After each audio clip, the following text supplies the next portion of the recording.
I've been training martial arts for a long time, like over a decade.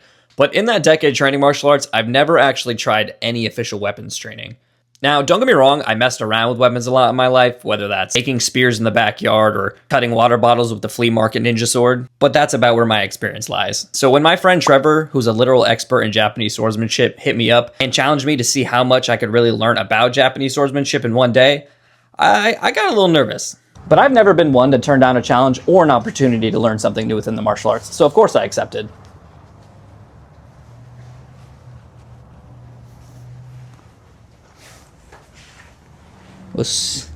Trevor, nice to see you, man. How are you? Good. Good. So what exactly did you have in mind for this challenge? Right. So I think that we should approach things kind of foundationally. So we'll start with Kihon, which is the basic techniques that build up the style. And then we'll move into your first kata, and we'll go over the application there. And then we're going to go further into application, which is going to be two-tiered. We're going to do Tameshigiri, which is test cutting, actually cutting with the sword. And then we'll go into Gekken, which is sparring. Awesome. So before we get into that, tell the people a little bit about who you are, your background, because I know you from the karate world, but very clearly you are some type of ninja. So what exactly is your background when it comes to Japanese swordsmanship? Sure. So I started practicing Iaido in 2020. I practiced 3 styles: Toyama Ryu, Batoro, and Shinto Mune Ryu Tachi Iaijitsu. I'm going to definitely remember those. Yeah, me too. I have to think about it sometimes. So I have a Sandan in Toyama Ryu, Sandan in Batoro, and then Shinto Mune Ryu doesn't actually use the Dan system. I have a Mokuroku. Interesting. I'm really looking forward to the training. Is there anything I have to do before we start? You need to put your pants on. What do you mean? What the? I'll teach you that technique later. Okay. All right. Okay. All right. So here is your Iaito. This is a dull sword. Does not have an edge on the blade, because we're going to start off very safely. First thing you're going to do, go ahead and open your sageo up. This is what we're going to use to attach the sword to our saya. So you can just pull that. And I want you to fold it in thirds this way. And then hold that on your side, blade side up. On the right side? On the right side, yes. Okay. Good. And then we're going to bow to our swords. So the sword comes up. Up. Hold it at eye level. When you bow, don't let the weapon bow. You're bowing to the weapon. Good. Now, let your left hand go directly to your belt line. Good. And then this is going to go through your obi, your belt. It's going to sit on top of the bottom string of your hakama. That's what's going to hold it up. Pull the blade. As you do, draw the saya back towards your hips. So pull back. Good. This is called saya biki or saya habiki. Basically, if I have my saya all the way out here or even back here, when I go to draw the blade, I have to reach with my body. So instead, what I'll do is pull the saya back as far as I can, almost like I'm trying to pull it behind me, and then draw the blade. Let's try that one more time. So right foot forward, draw, pull the saya back, back, and forward. Good. And then next, we're going to inspect our blade. So we're going to look at the handle. We're going to check these pins. These are called our mikugi. These are what hold the blade inside of the handle. Give it a little tap tap. Make sure you don't hear any rattles. If you do, it's just this little bit from the suba. That's okay. A little suba rattle. We say mikugi yosh, which means that our mikugi are fine. All right. Now let's talk about how to put the sword away. When I'm here, I want to put my hand on the koiguchi, which is the mouth of the saya. Yes. Go ahead and pinch it. And then I want you to try to hide it. Yes, because the blade is going to run along this edge and then naturally drop in. So watch first. The blade's here. As it drops, I just push the saya forward and the blade will naturally return. Go ahead and give that a try. Yeah, for sure. Good. Okay. That was bad. Yeah. One more time. Good. Wait, let me draw it correctly. Yes. So pull the saya back. Yes, that was okay. That was good. Okay is better than shit. Yeah. Forward.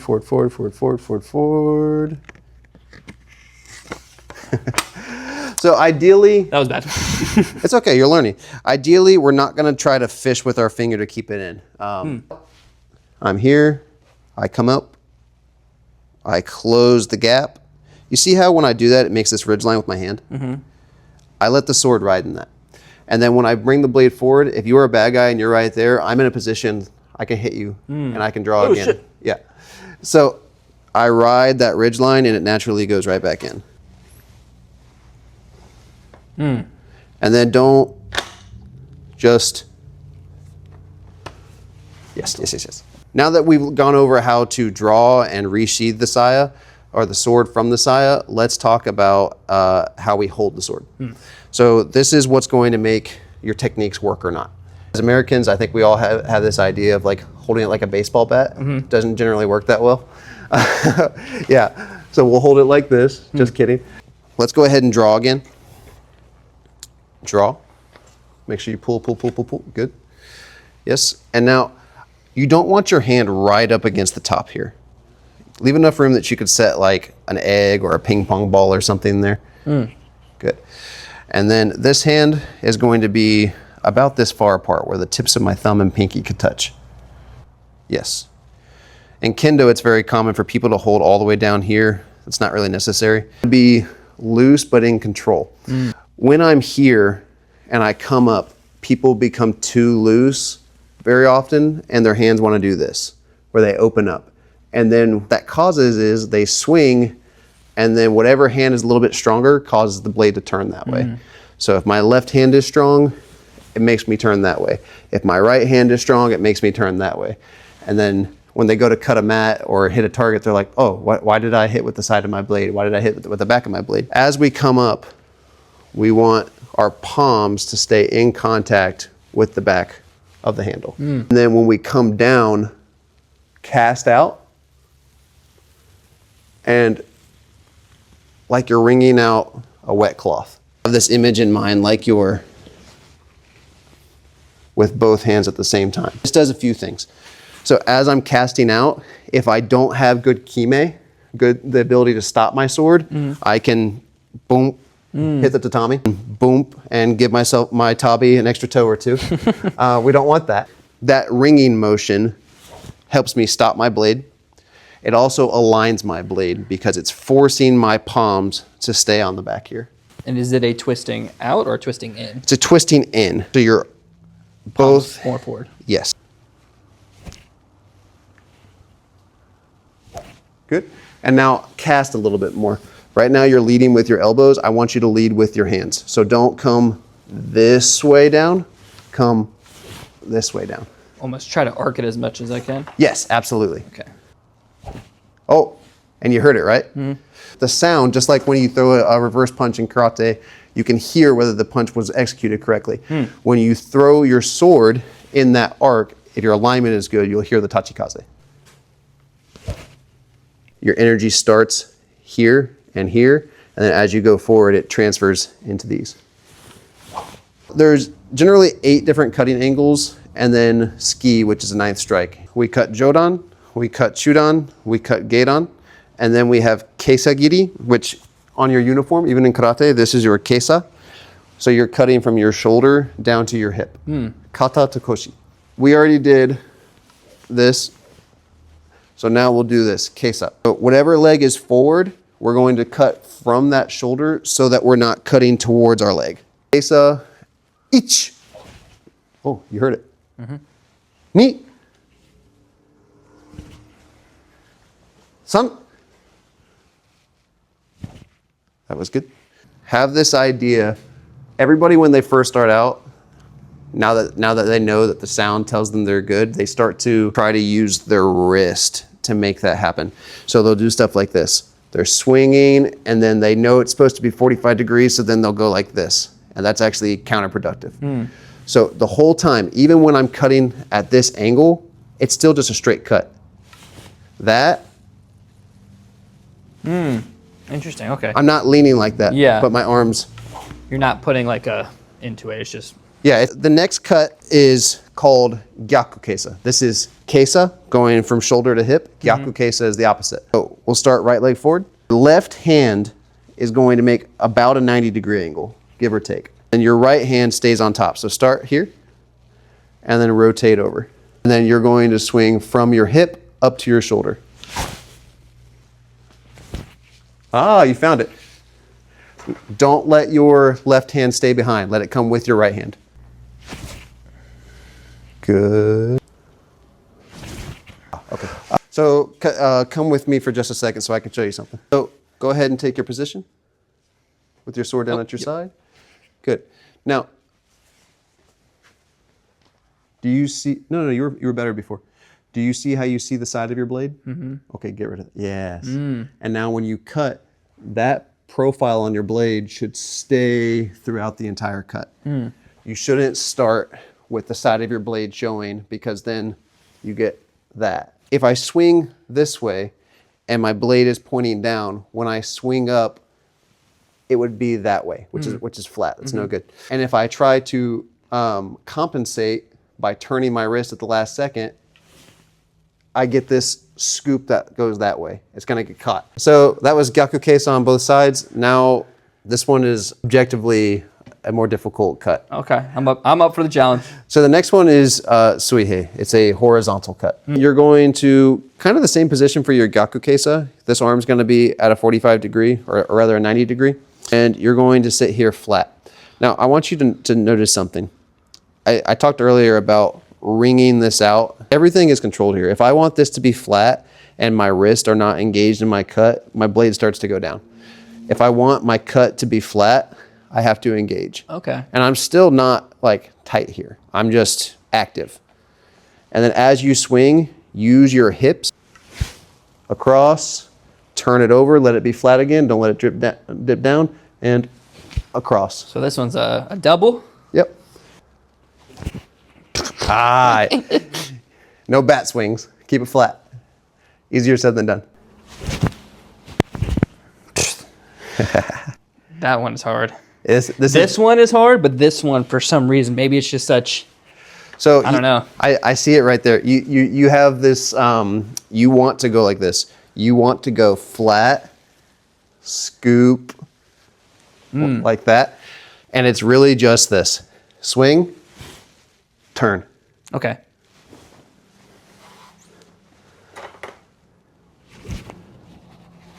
Yep. And then drive with the body. Good.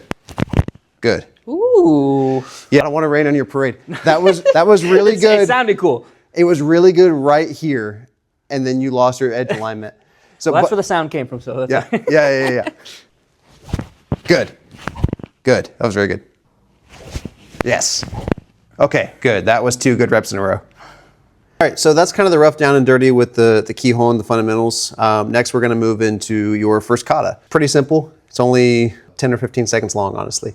Really? Yeah, so big difference between like karate kata and EI kata. When you do an EI kata or any real kenjutsu style kata, the idea is this needs to end fast. That guy has a 29-inch razor blade. I have a 29-inch razor blade. Whoever gets the first strike is probably the winner. You see that philosophy in karate too, I feel like sometimes with one-shot kill. Ichigeki, okay. So you see that specifically in Shotokan karate, and then, what I've trained before, you see that where there's an emphasis on that one killing shot. And I think they adopted that from kendo and the sword arts in Japan. Because, karateka, when we're not doing point sparring, it's like, yeah, I can eat 20 of those. It's not that big of a deal. Well, what if that was a knife? What if that was a shank? What if that was a sword? So when you approach it from that mindset, it definitely changes. Like, no, I don't want to eat things. I don't want to block kicks. I don't want to block a baseball bat with my forearms, It forces you to think about the angle of attack. It forces you to think about body mechanics and not just, I'm going to stand right here and we're going to punch each other until one of us says stop. So yeah, it's definitely a different mindset. All right, so I'm going to show you the kata first, and then we'll do it from there. Okay, you want me to just sit on the side? Yeah, wherever you want to be. Yeah, that's fine.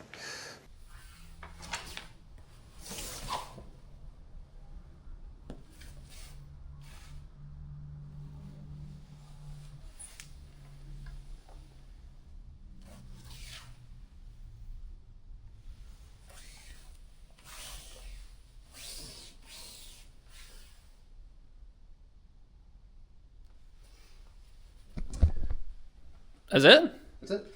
That's the kata. Okay. Yeah, I told you they're short. So this is the idea.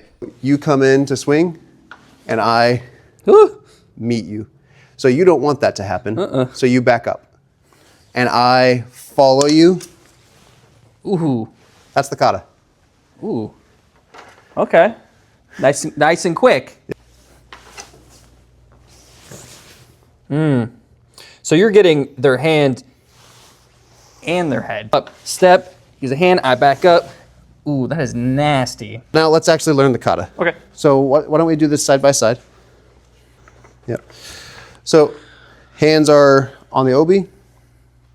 We step forward right foot and hands come together at the sword. So here. Yes. And then don't forget to pull your saya back. Draw and attack the hand. Good. Now, push the blade forward towards your opponent as you step, come around, and kesa. Yes. And now up. Suriashi. And this movement we didn't go over before. This is called chiburi, which is like deblooding. When I do this, the tip of my sword still points forward and down, as if there's a downed opponent there. And if they decide that they want to make one last go at it, I can. Gotcha. So let's try that again. Okay. Ich, ni. Nope. Yep. San, shi, go, ruk, sich, hach. Step up, and then run your hand along, and then close on the end. And then back to your obi, and each. Left foot, right foot, 1, 2, 3. And then relax. This last part of the kata is zanshin, like you're remaining. The mind is remaining where it was. Remaining confused. Yeah, remaining confused. Me too. Each, ni. Good, not so high. Yep. Push forward, san, shi. Good. Up.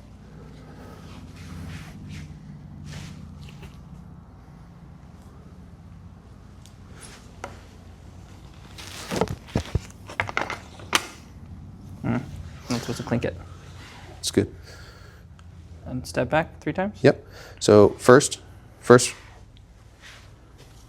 Yes. And then down. Step up.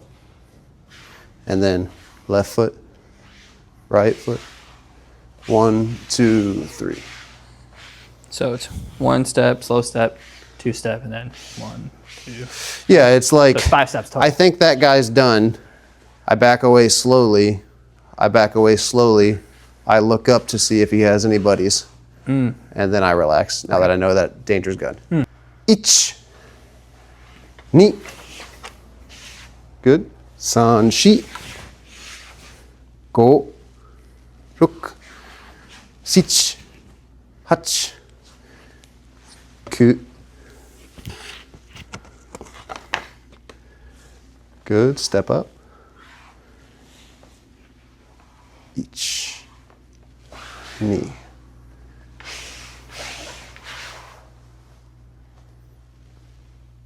It was a good job. It was a good job. Okay, so now as this part of your challenge, I want you to try it on your own. The kata we just did by myself? Right.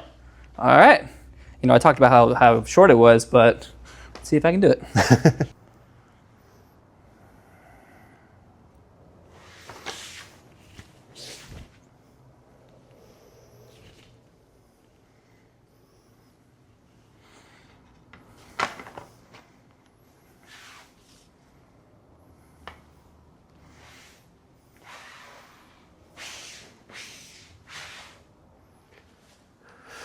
So there's a lot of little details, even for such a short kata. Yeah. So if I go from here and then blade straight up into my attack, it loses this effect. You start to come in, I'm here. Now, as you back away, if I just take my sword up, I'm open for you to come back in.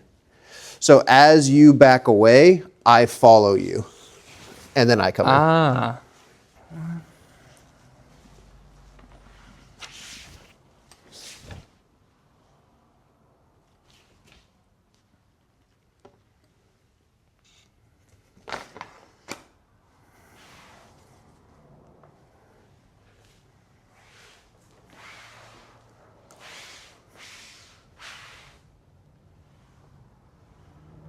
Better? You're not winning any medals, but you got the general idea. So I'm not winning any competitions, but did I pass the challenge at least? Yeah. No. Well, yeah, no. Yeah, maybe so. Yeah, We'll go with yeah. Okay. We'll go with yeah. So before we get to Tameshigiri, which is your next challenge, we need to do a little bit of conditioning. In karate, you have hojo undo. In iaido, you're going to do some tanren, which is forging training with this subarito. Okay. So just like we did in the beginning, I don't want you to damage your wrist. The idea here is conditioning and getting your body ready to cut. Okay. So take a real deep, like a zenkutsudachi, and then I want you to take your stance. The whole time, keep your palms engaged. Don't let this happen, and don't let your wrist do this. Now we're gonna go back, full extension, until the blade's pointing at the tip of the sword is pointing at the floor. Yes. And then forward very slowly, full extension the entire time, keeping the edge alignment good. And then yeah, that's easy. No big deal. Yeah.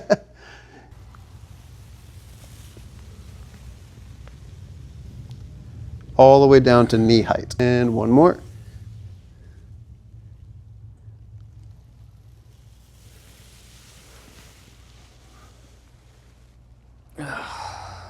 So once you've done about 10,000 of these, you'll be ready to cut. Well, might as well get to it. Okay, shit. I don't know if we're gonna get those 1,000, Sensei. Okay. All right, so next we're gonna get into cutting, which is Tameshigiri, which means like test or trial cutting. So this is part one of the application of what we're doing. So if all you can do is swing the sword, but you can't actually cut with it, can you really use it? So everything that we've done so far, talking about edge alignment, talking about proper handling, comes into play now. If my edge alignment is no good, I'm either gonna knock the tatami over or off the stand or have a big scoop in it. What I'm looking for is very straight cuts. Different styles of EI are going to care whether your cut is at 45 degrees, 50 degrees, 70 degrees. I'm not worried about that at all today. What's important is just clean all the way through technique. Make sense? Yes, sir.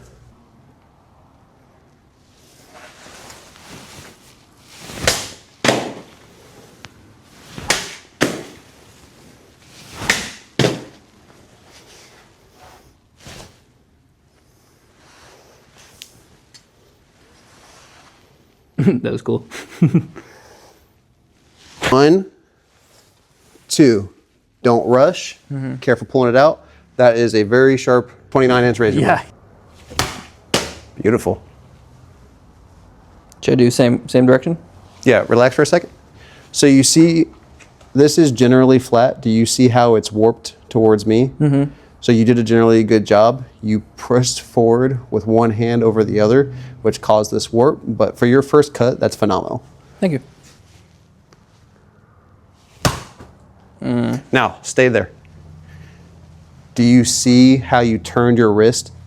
Now, pull the sword out. Yeah, good. So take a look at the mat.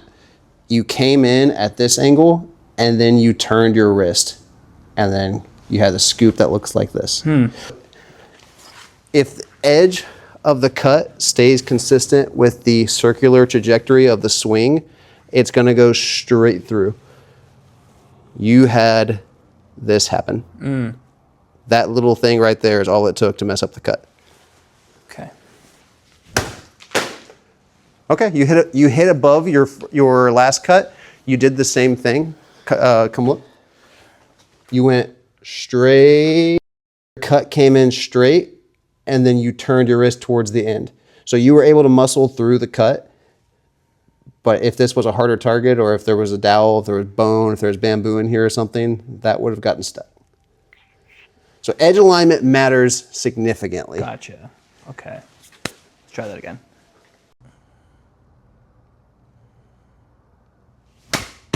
Beautiful, beautiful. Oh my God, let's look at that. Look at that cut.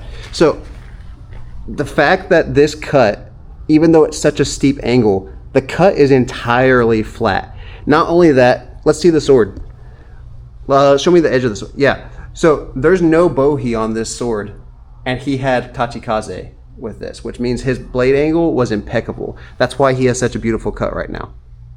Cool. So You passed this challenge. Dude, 2 nice ones in a row. Beautiful. Careful sheathing that because that's super sharp. But that is 2 beautiful cuts. Wow. All right, your last challenge is Gekken or sparring. Before we do that, I'm going to show you some sparring techniques. Okay. So, Japanese martial arts, we always talk about initiative. So this first one, let's go ahead and get into our posture. I want you to point the blade towards my throat, the edge of your sword, and then bring it up to about your solar plexus height. Yes. This is called Seigan. Take a step back. There you go. And when we're both here together, this is called I Chudan or I Seigan Kamai. First technique is like this. You go up to Jodan like you're going to strike me, and I fill the void. Before you can get your initiative off, I'm in. So one more time, and in. It's like an instant. Yep. It's you retract, and I expand. I'm almost pulling you in as I'm lifting up. Absolutely. If I step towards you, your sword's already in position. Now, if I do something, you still have the opening. Yeah. So all you have to do is take advantage when I make the void for you. Absolutely.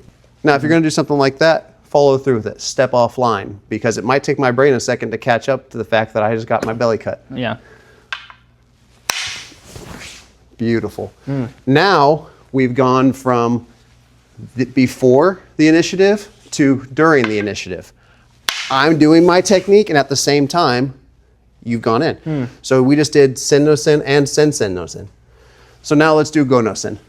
Go no sen is like this. We're here, you go up to Jodan, go to attack me, I parry, and after your initiative has passed, I'm attacking. One is filling the void, so you're moving into me. Second one is me kind of beating, and then the third one is defend, and then I like to think of it as before, during, and after. before, during, and after. Okay. So you start to do a technique, and before you can do anything, I'm in. Okay? Now, you go ahead, do the technique. During, During, after. Gotcha. yes, before, during, and after. Sen no sen, sen sen no sen, go no sen. Different types of Japanese initiative. Couple reps, and then we'll see if you can apply this in Gekken. Okay. So before, during, after. It's good. Now, what's dangerous here, if you miss, I'm in range. So we have this principle in weapon arts, closest weapon, closest target. Okay, so if you swing, good. I don't need this. He has a sword. Now he doesn't. Yeah. And swing your sword under mine. Can you touch me? So I'm safe. I'm on top. So unless you take the initiative now and go at me, yeah. So that's the idea. During. Yes. Do during one more time. Good. After. Ah. So whichever way you step out, this way. Yes. Make sense? Yeah. It's good. Good.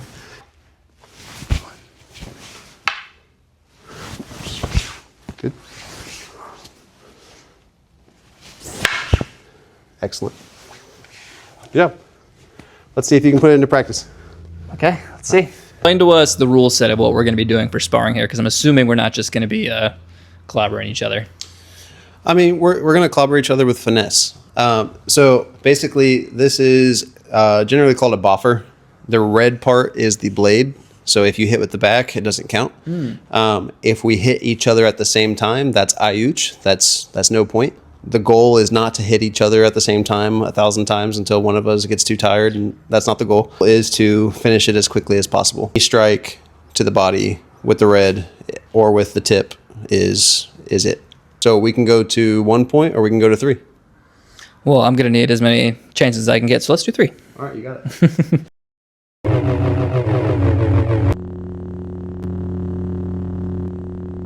Go.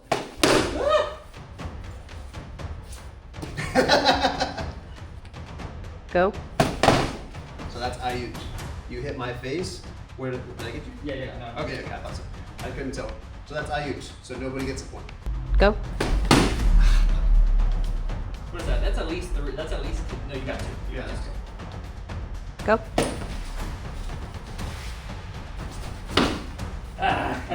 You got the up one though. It was. Oh, so we're.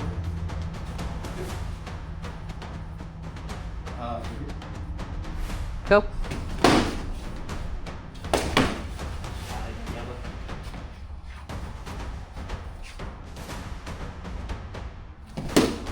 You got the head.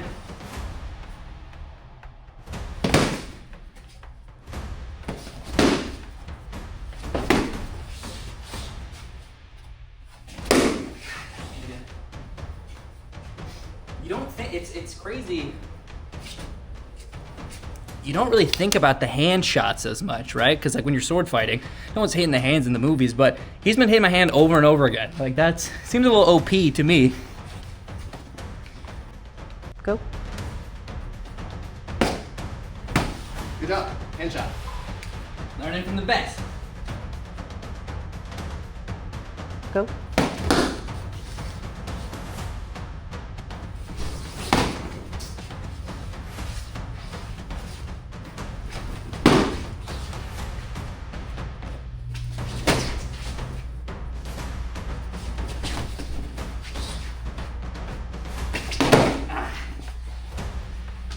Good job.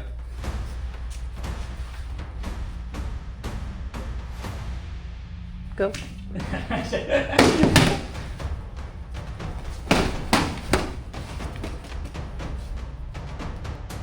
All right, go ahead. Go.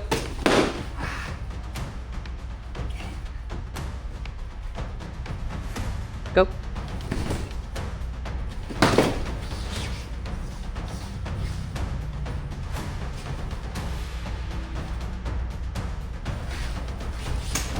You should have done it.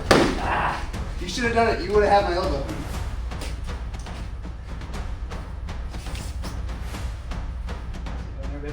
Go.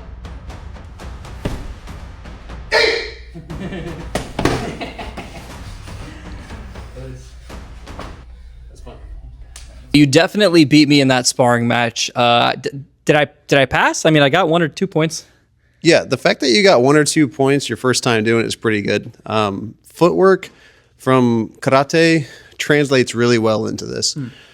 We use a lot of the same terms in our footwork that you're already used to, so you already know how to move. Yeah, it's definitely a little harder. You kept going for the hands, and that's, I don't know why my brain, even though we talked about it in the training, it's not somewhere my brain went. So the fact that you were continually able to do that to kind of just show over and over again, it's quite impressive. So I appreciate you coming out. Overall, did I pass your challenges? Yes. Yes. Yeah, you did a good job. I'll take that. I'll take that. A C plus, C plus. I'll take a C plus. Well, I appreciate you coming out, Trevor. Good seeing you. Oh, you guys, if you watched up until this point, I appreciate you. If you didn't, whatever.